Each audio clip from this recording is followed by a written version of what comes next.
Football with friends. It's fun as hell. My name is Alex Dunlap here with Cody Carpentier on a big, truly big Tuesday edition of the show here on Orange Bloods Live. So pumped to have you guys here with us. And Cody, Texas football not only opened up spring practice today, day one of the step one in the journey of 10,000 miles, man, starts with a single step. That was today. Arch Manning QB1 season is upon us. We had the Texas Pro Day. There's some numbers that have come out of the Pro Day that I'm flabbergasted by since I was there.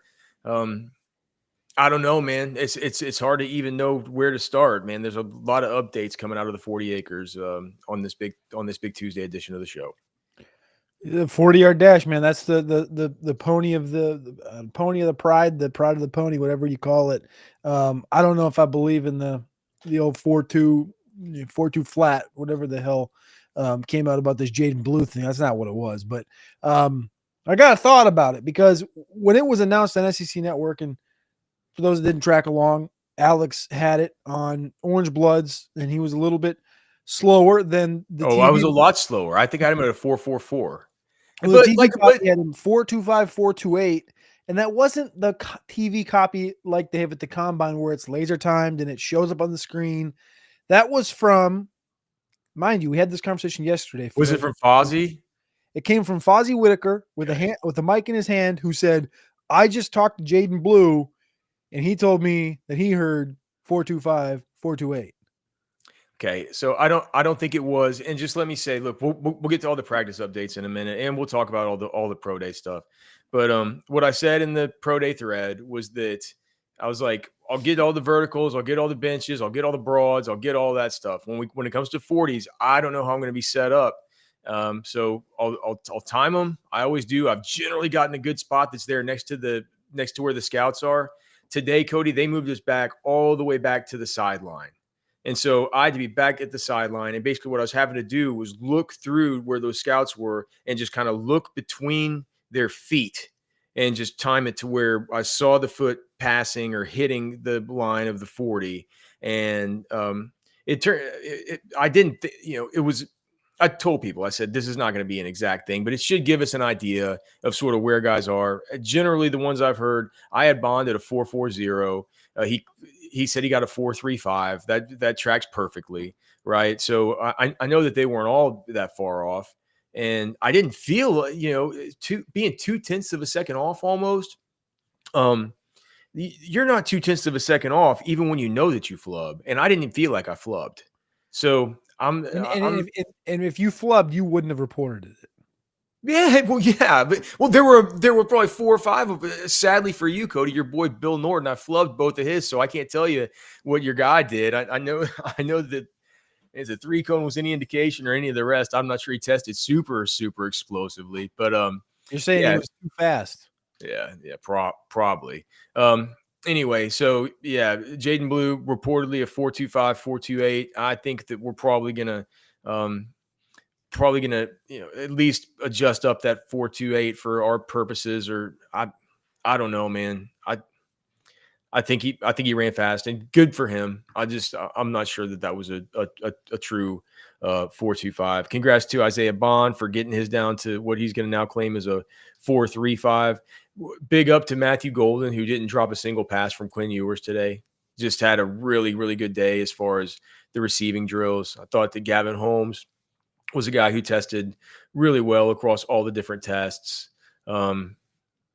So yeah, just a lot to take away from there. We can get more into the pro day later, but I think most people are going to want to hear about practice and Arch Manning and stuff. So do you have any idea where you would want to start here with it? Like I have a million thoughts. Like, can I just say that I just timed Bill Norton twice on the TV copy?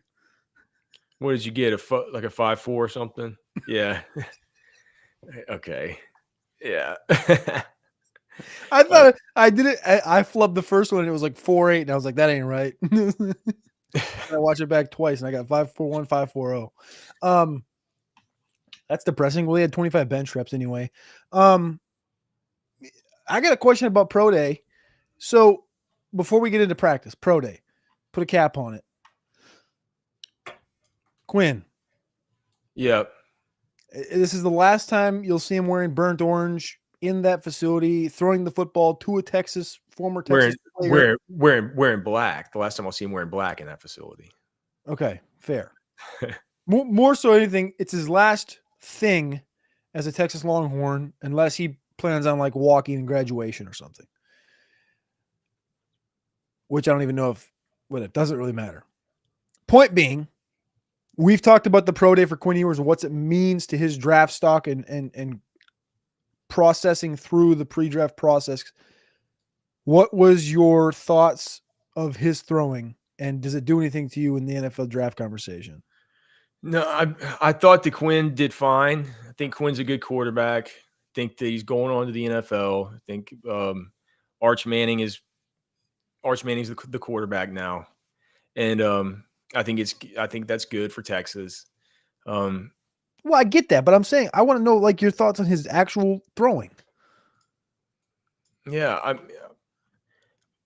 You've seen a lot. Did you get to see the whole throwing session on SEC Network? Did they show the whole thing, or no?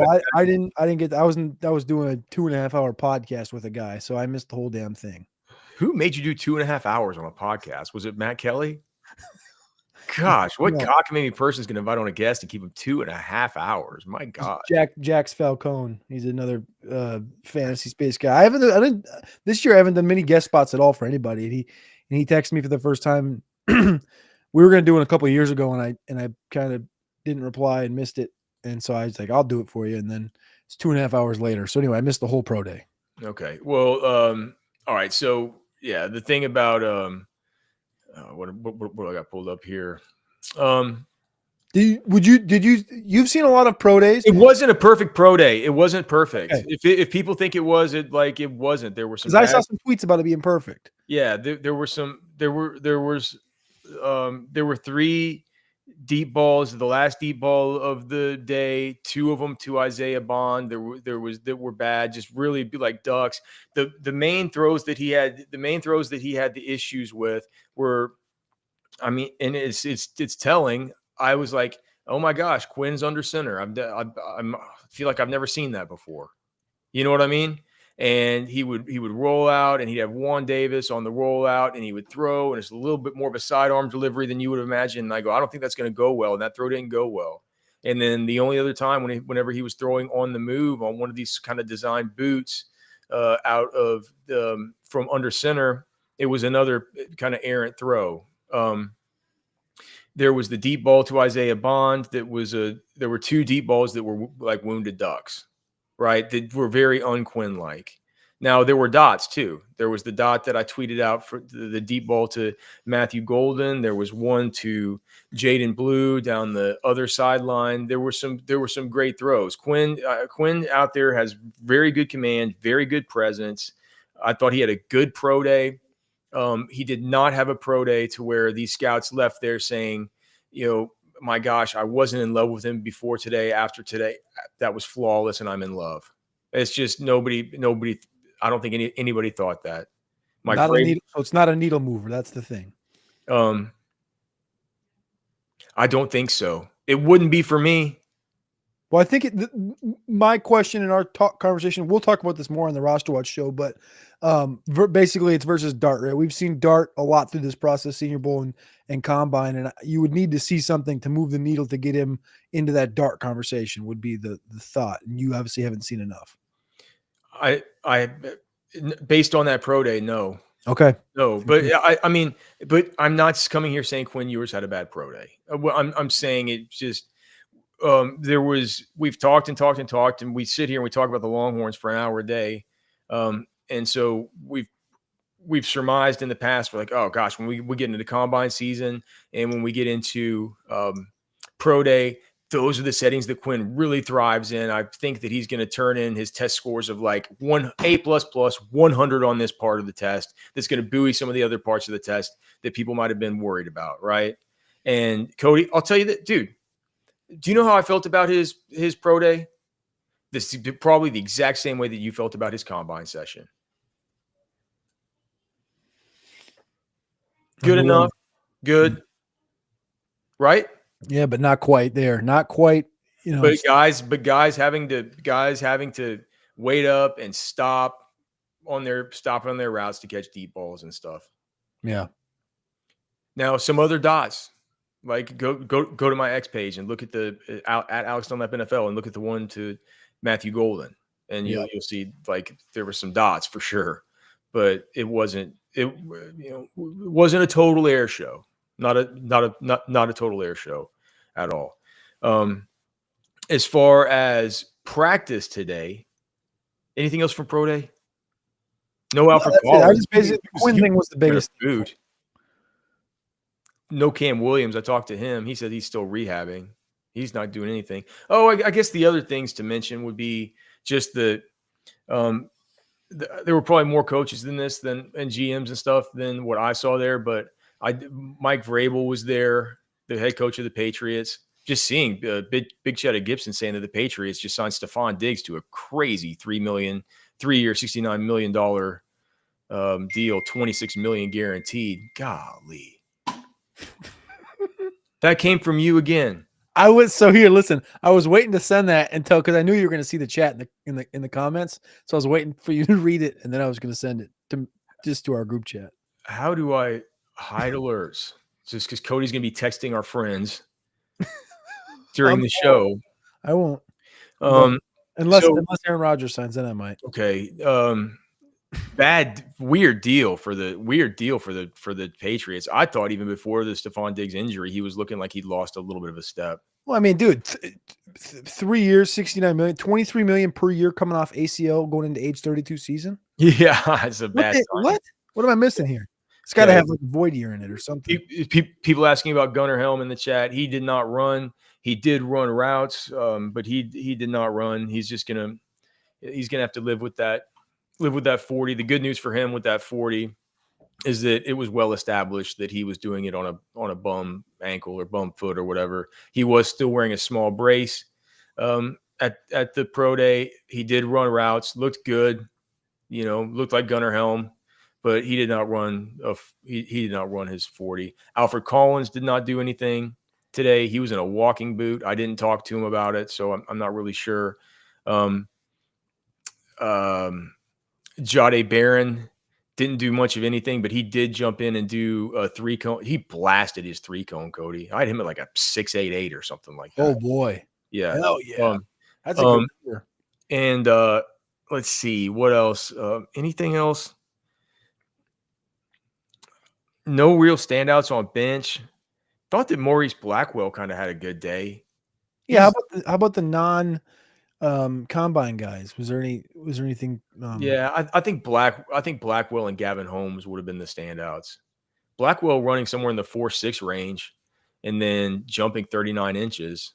Or no, was it 37.5 inches? And then Gavin Holmes jumped 39. Oh. Yeah. And Gavin Holmes I had Gavin Holmes at 4.41.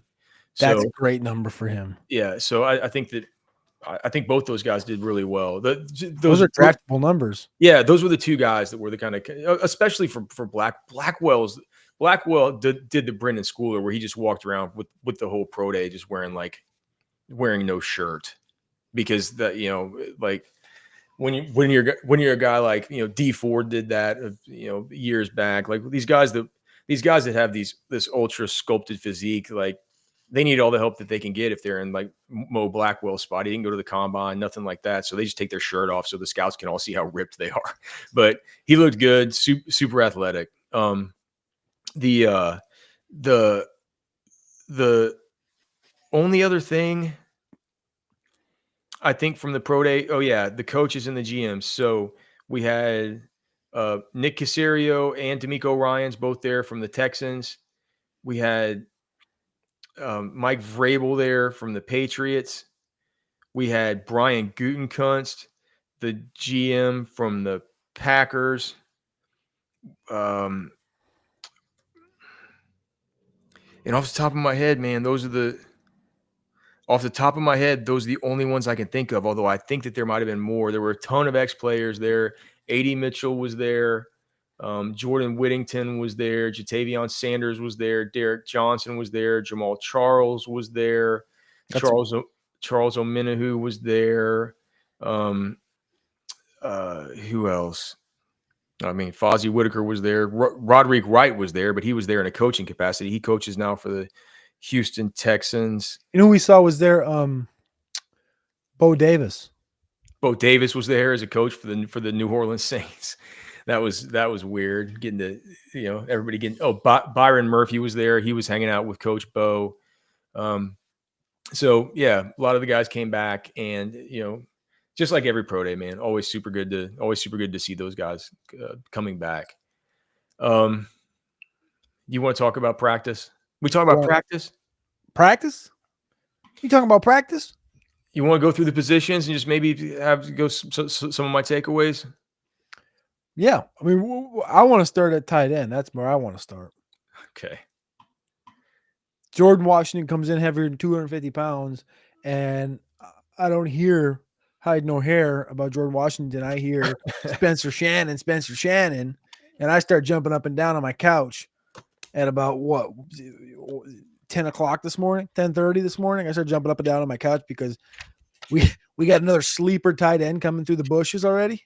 I think so. Well, I don't know. I mean, I mean, the drills I saw, that guy looks good, man. Spencer Shannon looks good. And whatever you want to say about him or say about Jordan Washington, and I wouldn't believe you coming into the day, because we've seen with Jordan Washington, of course, that he's flashed really, really big, right? Spencer Shannon, I've never really seen him flash really big. And you watched him go through these drills, and Spencer Shannon, whatever anybody tells you, the correct thing is that Spencer Shannon was running as the first tight end with every single drill that we were there for to see. And Jordan Washington's running behind him. Spencer Shannon is he's by far the biggest of all these guys. He is he's the leader of that group. He looks like the alpha. He's the one that's kind of vocal with everybody. First one up in drills, leading them from drill to drill, stuff like this. He looks like a stud. Like somehow between last season and now, he's physically bloomed. I think he's got a bunch more like tattoos and stuff on him. He looks meaner and kind of just angrier, and just running over the middle. Just this is stuff on air and everything like that. But he's in the first group up, and he catches the ball. He looks plenty fast to me. He's got long arms. I think he's listed at 6'7", 251 pounds. Look, these guys are all gonna. I mean, Jordan Washington's gonna have to play, and Spencer Shannon's gonna have to. These guys are gonna have to play, right? Because I don't think they're gonna be doing any like transfer portal shopping right now at the tight end position. But to me, it looks like if I would have known any better, I would have said, dude, that's their stud tight end right there. Just, it looks like we only get like 20, 25 minutes out there. So I don't have a whole treatise to write about the guy, but I mean, he looks like a stud. It's like, did a football enter his hands, or was it just all like movement stuff? Oh no, he's catching ball. He's a great pass catcher. All right. Yeah. All right. Yeah. Good, man. Catching balls out away from his body, tucking them in, getting upfield. I mean, like he looks like a stud, man. It's like, he looks like a good player. So not what last thing I was expecting to come on this show today and say would be to, especially to start out the show. The only thing that would be crazy to start out the show would be to start it out with an ad for Texas beef traders. I think that people might not be too happy about that. We like to get into the meat of the show, talk football, but we also love to talk about Texas beef traders. Have you been to Texas beef traders yet? Right there in the heart of Lakeway, right off of Loman's Crossing. Super fun, super easy to get to. And when you go in there and you meet Darren and you meet the crew at Texas beef traders, what you'll begin to understand is it's not just your average meat shop. This is a special place that I care a whole lot about. And a lot of people care a whole lot about this place. It's like a community hub. Go in there, have a beer, drink some wine. Darren's going to set you up. He's going to cook up some food while you're in there. He's going to let you taste the meat. He's going to talk to you about it. Tell you about the 3 ranches that these wonderful animals come off of.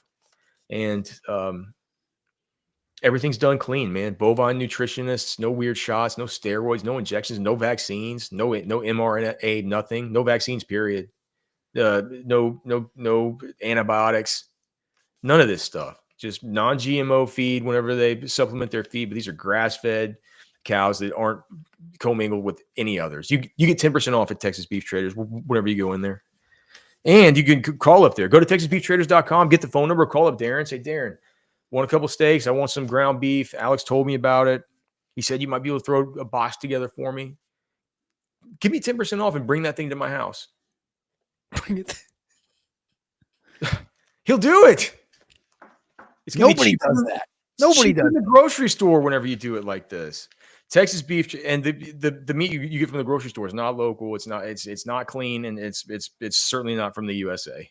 Even if it says product of USA, all that means is it was processed somewhere in the USA. It does not mean that carcass did not come from Argentina or God knows where else. Texas Beef Traders, TexasBeefTraders.com, our great sponsor. All right. So as long as we're talking about tight ends, we'll talk about the wide receivers and the other pass catchers. Here's how that all shook out.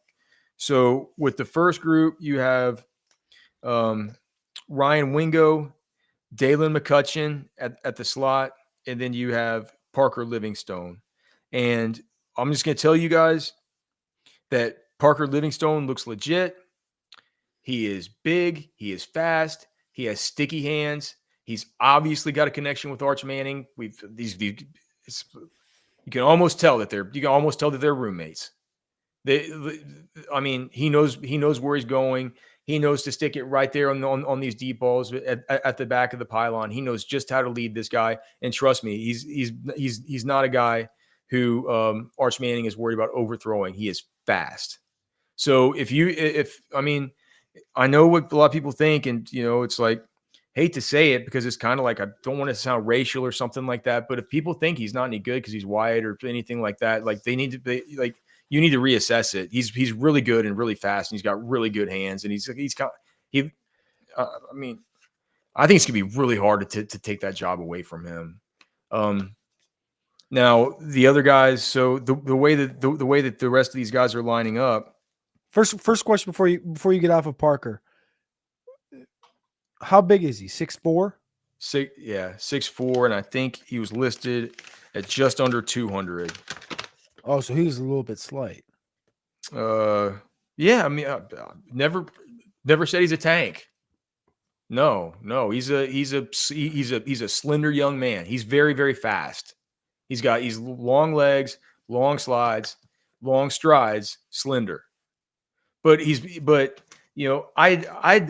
I'd never paid this much attention to, like, we're out here watching the first day of Arch Manning practice, right? Like you're zoomed in on this thing. And I guess in the past, maybe to my own detriment, I hadn't zoomed in on a setting where I was saying like, well, this thing's attached to Parker Livingstone. And so I'm watching Parker Livingstone super close right now. Right. As I was when it was Arch Manning, getting back into his, getting back into his drop and his delivery and stuff, and actually delivering footballs to these guys. You're paying close attention to Ryan Wingo, Dalen McCutcheon, and Parker Livingstone because those are the ones. And I knew from his huddle that he was fast. I'd heard from everybody that he was fast. I heard he had the third fastest miles per hour when they did their speed testing a few weeks ago, and that we talked about. And we started hearing, we put it out there, man. It's like if games were to start right now, it'd be Livingstone, be Wingo. At that point, they were saying it would be DeAndre Moore. Now, there's no DeAndre Moore at practice right now. That's why we're getting Dalen McCutcheon in the slot. But and just kind of giving him a kind of a closer look now that he's 2 years into the program. He's big and that he's tall and that he's long. But he's got those long. I think it's the long strides that make him so deceptively fast. But it's not even deceptive fast. It's just like speed. He's a speed burner. There are clips out there right now on X where you can watch him from practice. Does he look like a Marquez Valdez-Scantling out there? No. Trying to think of what a good comp for him would be. Physically, Scantling was 6'4", 206, 4.3740. The real close one is Justin Hunter, but he was a second-round pick. 6'4", 196, ran a 4.44. So I mean, I could see that more than MVS because I can't comp somebody with glue hands to MVS. Okay, well, glue hands, compliment. Like that's a piece. That's a piece to the puzzle. Yeah, yeah. I mean, he's good, dude. Estron was asking, he's still wearing 13. Yes. Parker Livingstone's still wearing 13. There were some number changes today. Ryan Wingo switched to number 1. Sadly, Colin Simmons has switched from number 11 to number 1. I would have loved to have seen him stick around with that number 1. Historically, this 11 thing with the freshmen coming in, is that historically a thing for someone that has not covered Texas to the fullest 10th degree? No, I think that this has all been a decades? I think this has been a Micah Parsons thing. Because now it's Michael Terry and Cade Phillips, 2 freshmen that came in, got the 11s, whilst Wingo and Simmons go up to number 1. Right, but Wingo last year was 5, and No, I Simmons. know, but I'm just like who was who was 11 last year on offense? Did they have one? Wasn't Bolden? Was it? Silas Bolden. Silas. Okay. Yeah. Um. Yeah. I'm trying to see if there have been any other number changes. Oh, speaking of, dude. Jelani is number 4. Yes, that's another one. Quinn Travion Wisner went to the old Bijan number 5 from number 26. That's a pretty ballsy move, eh? It's a pretty ballsy move, if I do say so myself. Yeah. All right, maybe we'll just go through some of this stuff. All right, so how they were lining up, and we'll go through some of the depth chart stuff. Then we just talk about anything that you want to talk about just on top of it, okay? So with the wide receivers, your first group up today was Wingo, McCutcheon in the slot, Parker Livingstone at the Z, okay?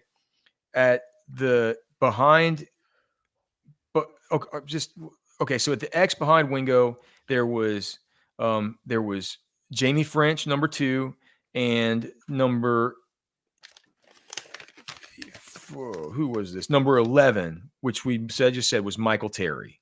So that's how they were running. They were running Wingo, French, Terry. Again, only one day of practice, but that's how they started out. It means something. At the slot, it was Dalen McCutcheon and then walk-ons. So they're going to have to add a slot wide receiver, as we've been telling you for 2 months here on this show.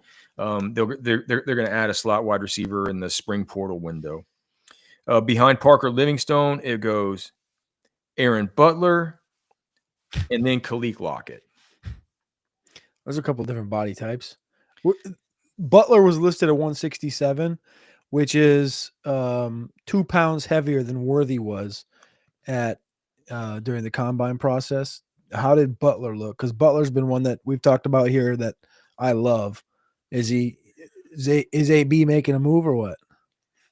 I'm just gonna be like, it's gonna be an uphill battle. I get that, but could you see a little juice in his step? Does he look decent?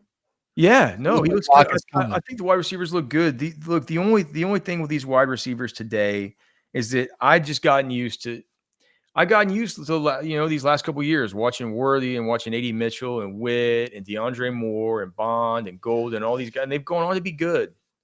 They've gone on to be really good, and they were seasoned at the time. The only thing today, and it's nothing to panic about and stuff, but there were some drops today. Hard slaps off of hands and stuff like that. It was mainly from the freshmen. I will say that I'll take it. That's expected. I'll take that. Yeah. I felt like it was I felt like maybe Khalil Lockett's drop might have not been the best pass from Trey Owens, but I definitely saw from Terry and from French, man, some drops from those guys. I think French looks awesome though, dude. I mean, I think he looks really good. He's professional, dude. Yeah. I think he looks really good. And I'm wondering now if I think just based on one practice, I mean, if you put a gun to my head, made me say like, I think he might do more this season than Khalil Lockett. That could be totally wrong. We'll go back and say that this was so bad, but based on one practice, I like the way I really like the way that French moves. I like the way that he gets in and out of his cuts. I like the way that he frames the football. I like the way he gets upfield with the football. I think that he's a good player. Like you said, maybe it's just a tiny, just a bit more polish. Even for a freshman. The tight ends, we already mentioned how they were lined up. Or no, we didn't. So that was a clear order. It was always Spencer Shannon, then it was Jordan Washington, and then it was Will Randall, and then it was either like a walk-on or Amari Winston. And Amari Winston's wearing number 85, like Gunnar Helm used to do. As far as the offensive line, here's how it looks. We have at left tackle, the depth chart for now looks like this. It's Trevor Gooseby, Nick Brooks, and behind Nick Brooks, Malik Agbo. At left guard, it is Nato Yamuzalo. And then behind him, number 75, which is Jaden Chapman. Behind him, number 76, which is Jackson Christian. At center, it goes Cole Hudson. Then there could be some talk between whether it's Connor Robertson or Daniel Cruz because of the way that the centers were split up to do their drills. But in the times whenever we saw them on the two-man sled, it was Daniel Cruz who was with the second group guys as opposed to the third group guys, right? So it gave me I think it goes Hudson, Daniel Cruz, Connor Robertson if we have to put them in order. At the right guard, it goes DJ Campbell, Nate Kibble, Connor Stroh. And at the right tackle, slightest bit of a thing here too. But again, whenever we saw them working on the two bags with these guys, it felt like Andre Kojo was working slightly ahead of Brandon Baker. So Kojo, Baker, I don't think that that's probably going to stick. And Catch him on the show when I was on there earlier was saying that to me sounds like something where you don't put Baker in front of Kojo during the first day of spring practice because that could be a signal to him who's going to be a good player for you and probably maybe the swing tackle, but I'm not sure. And we'll talk about why in a minute. But I'm not like it maybe has to mean something. I don't think it means much. I still think Baker looks good. I think Kojo kind of looks good though too. A year ago, so two parts here. A year ago, I'm looking at your write-up from the first day of practice, and the second team, everybody knows who the first team was. The second team from left to right was Gooseby, Nato, Connor Robertson, Cole Hudson, Kojo. Kojo at that point 1 year ago was 360 pounds. In the fall, he got down to 350. Now he's 322. You also noted that Hudson was working at center, obviously. So it's pretty like that second group from last year's. It's the same thing, right? Except for obviously DJ Campbell's there. So now Hudson's at center and Campbell's still at right guard. But it's the second team from the first day last year. And Kojo is now 38 pounds lighter. Like, I'm not coming out here just saying like, hey, we need to burn the barn down on Baker or that I'm not crowning Kojo. But I'm just saying, we got to give, you were there. I'm just asking the question. Do we got to give Kojo a little more credit for he's down 38 pounds? Does he look like he's down 38 pounds? Does he look like a difference has been made? You've seen him play the last couple of years of practice. Does he look like he's taken a step forward? And for the Baker side of things, a year ago, he was 297 pounds when he showed up. And now he's just barely into the 310s, 312s, something like this. 316. Again, 1 pound heavier than he was in the fall on the roster. I'm just asking the question here. If DJ Campbell wasn't here right now, would we be considering a Baker at right guard conversation? Is that where we would potentially be? I mean, he's 6'4". Is he 6'4"? Yeah. I don't know. Maybe. He's 6'4". I'm just asking the question. I mean, they're guys. I mean, Jackson Christian's listed as 6'5".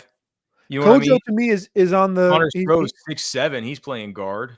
he's on sort of a he's on sort of a Gooseby track. It feels like he's a year behind it, but he feels like he's kind of on a Gooseby track. He's lost a ton of weight. They keep putting him out there with that group, like where they say when you see it when they tell you something's a boat and you see it's a boat, you got to call it a boat, right? Yeah, but Gooseby put on weight. Yeah, but Kojo was out of shape. He was 360. Okay. He's down to 322 now. He's in. I'm just saying, you've seen him. I haven't seen him. Is he in fighting shape? Does he look good? Does he look looks like good? Yeah, and of course he looks better than he did when he got here. I mean, he got here, he was like 16 years old. So I mean, I think he looks good. I think these guys look good. I think Torrey Becton does a good job with them. He's done an excellent job with Nick Brooks. That guy looks like the Rock of Gibraltar out there, dude. He looks awesome. Well, like you just going out there. I'm like, man, his huddle reel was he looks really overweight and kind of sloppy and stuff. He doesn't look like that right now at left tackle. He looks like he's like, you look at him, you're like, that's a big second left tackle that Texas has right now. That's exciting. Yeah. So I think that, Brooks, honestly, with the offensive line, my biggest takeaway from it was that Brooks looks good. He looks like a good player. Moves much better than I would have thought. And Jackson Christian, by the way, who's like a complete afterthought that nobody thinks about from the 2025 class. He's wearing the same number 70, the same number 76 as Hayden Connor wore last year. If you were to walk out there and squint and you just didn't even know that, Hayden Connor had left or whatever, you just be like, oh, 76 back out there again. He look, he's big, looks good. So that's how those guys lined up, I guess. And then, so let's talk about the defense. So on the defense, hard to take much away from this because all we got to see is in any kind of team stuff was 2 pursuit drills. Okay. But I will say this, under Coach Sark and under Coach PK, the pursuit drills have been very, very telling for what they have as far as the depth chart. The reason I'm a little bit taken aback by the pursuit drill today is that this one thing, and it's that Colin Simmons was with the second group and Zena Yamuzalo was with the first group. Other than that, everything was something that I could completely buy and not think that there's any Schadenfreude. Is that who it is? Not any fun, not any hijinks. Here's how that group looked. All right. So with the ones, it was Ethan Burke, strong side defensive end, Ethan Burke, nose tackle, Alex January, defensive tackle, Hero Canoe, edge, Zena Yamuzalo. Again, which one of these is not like the other, right? Linebacker, Ant Hill, linebacker, Leunga Lafau, nickel, Wardell Mack, cornerback, Jalen Gilbo, cornerback, Malik Muhammad, safety, Jelani McDonald, safety, Michael Taff. Here are the 2s just from today. Strong side defensive end, Lance Jackson. Nose tackle, Cole Brevard. Defensive tackle, 3-tech, Melvin Hills. Edge, Colin Simmons. Linebacker, Tyanthony Smith. Linebacker, Trey Moore. Nickel/star, Ryan Niblett. Cornerback, Kobe Black. Cornerback, Warren Roberson. Safety, Xavier Filsamy. And safety, Jordan Johnson-Rubel. Later on, though, when the secondary got together for some of the 4-on-5 work, some of the what do they call it? Shell work with Akina. That second set, the first secondary was the same. The second secondary was different because the corners in that one, instead of being Kobe Black and Warren Roberson, were Kobe Black and Warren Roberson were Kobe Black and Santana Wilson. So, to me, the other thing I'll point out is I don't know what happened today with Justice Terry, but I did notice he's wearing number 15, and I did notice as we were walking in, he could have been going to the bathroom or something or having, like we weren't there for that long, but he was kind of walking back towards maybe where some of the guys are who could be a little bit banged up. I'm not sure if that's the case. I don't know. Something else I don't know is Freddie Dubose still on the football team? He's not on the roster. Hide nor hair, ever. Haven't seen hide nor hair of the guy. I feel like I feel, dude, it's been a long day, and I feel like I gotta get over to Specs. I'm gonna ask my guy at Specs. I'm gonna say, do you like? That's the one thing about the people at Specs. You can ask them anything. You can ask them, you know, what's a good cab that I can buy for spaghetti and meatballs that I'm gonna make with Axis deer. Like, what do you think? And they'll tell you, and you can say like, man, I've seen neither hide nor hair of Freddie Dubose Jr. What do you make of this? And they'll point you to the tequila aisle. Thanks so much to our great friends over there at Specs. At Specs, it doesn't cost a lot to turn a good time into a great time, especially if you like saving money. From connoisseur collectors to aficionados of ale, you'll find bubbly bliss at any budget with a Texas-sized selection of world-class wines, rare spirits, craft beers, and more. So when you're getting ready for a good time, Specs is ready to make it great. Because at Specs, the fun starts here. Shop Specs, low priced, amazing. Here's to you, cheers to saving. Yes, Football with Friends here on Orange Bloods Live. Thanks so much again to everybody for being here. Thanks to Specs. Thanks to Texas Beef Traders. Thanks to Poncho Outdoors, man, for being such an awesome sponsor. We love our poncho gear, and we're always wearing it. I was tilted today, Cody, that I decided to wear a T-shirt instead of a poncho shirt because it got a lot hotter than I thought it was going to get. I could have used that breathability from the Poncho Outdoors hoodie. So thanks to everybody for being such great sponsors, and thanks to everybody for being here. Other notes, man, there's a new punter. So, sing your praises for that. He looks like he's good. There was John, Cunningham? Jonathan Cunningham, the linebacker from North Crowley. Yeah. So he was working out with the star guys. He was working out with like Ryan Niblett and Wardell Mack and all those star guys. And look, I don't think that Jelani McDonald might still be in consideration for that job, but it's probably just a deal where, until Derek Williams gets back, they probably think like, man, we're probably better having Jelani at safety and just putting Wardell Mack at nickel than we are having Xavier Filsaime or one of these guys come it's also in. spring. Like, they probably want to just get as many guys in that spot as possible. They know Jelani can play it. Yeah, and here's the thing: Cunningham looks like small as far as a linebacker, but you put him back there working with those star guys, and you're like, whoa, gosh, That's good. Yeah. You're just like that. Well, that's a weird kind of chess piece. So maybe just something to keep an eye on there. And then he's in that Blackwell 37. Yeah, he is. He kind of looks like Blackwell. Now, I'm not sure if he took his shirt off if he looked like Blackwell. What? Dude, if I were Maurice Blackwell, I wouldn't wear a shirt to anything. I wouldn't wear a shirt to school. He's covered up in enough tattoos to where he's basically covered anyway. Speaking of those freshman linebackers, Smith Orogbo, edge, linebacker, whatever, he weighed in. This one, I just saw this one. I didn't realize this one earlier. 208 pounds. Cody can't say that I noticed anything about. Do you know what number he is?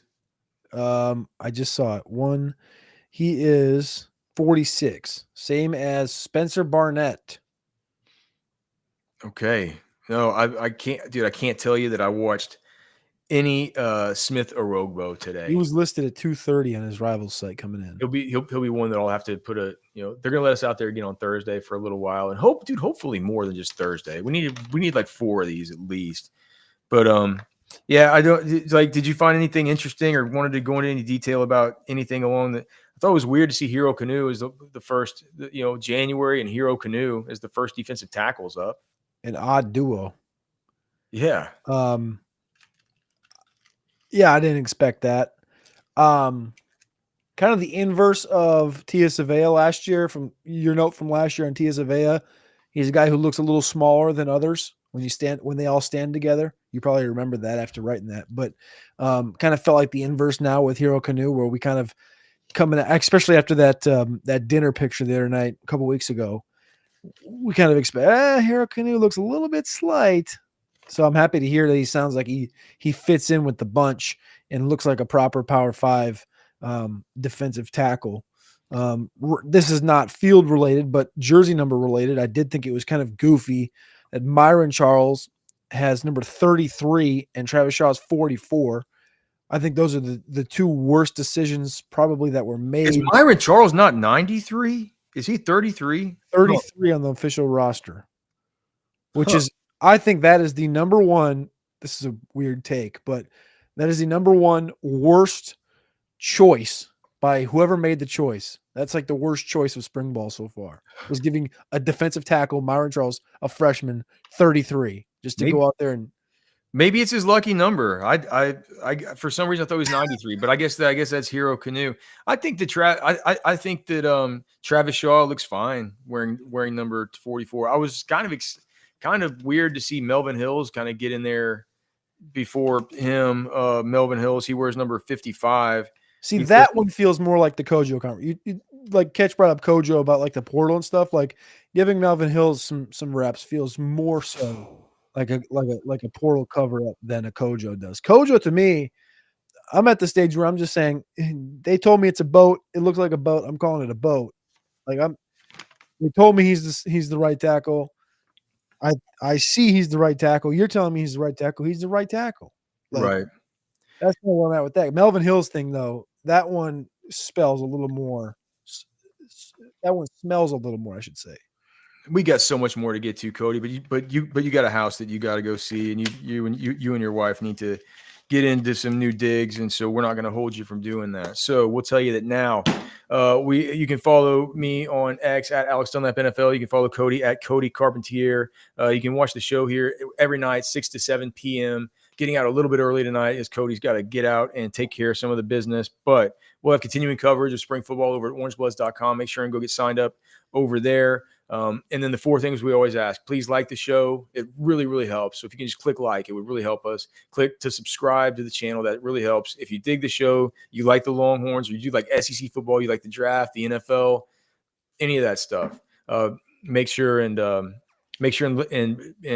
let a friend know, right? And even if you don't let a friend know, if you like the show, just come back tomorrow, okay? The show's growing, and it's because of you guys.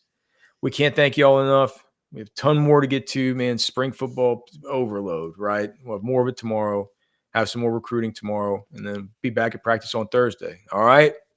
Have a great rest of your night. Have a great rest of your day if you're watching this on Wednesday. Love you guys. God bless you. For Cody, I'm Alex. We're done.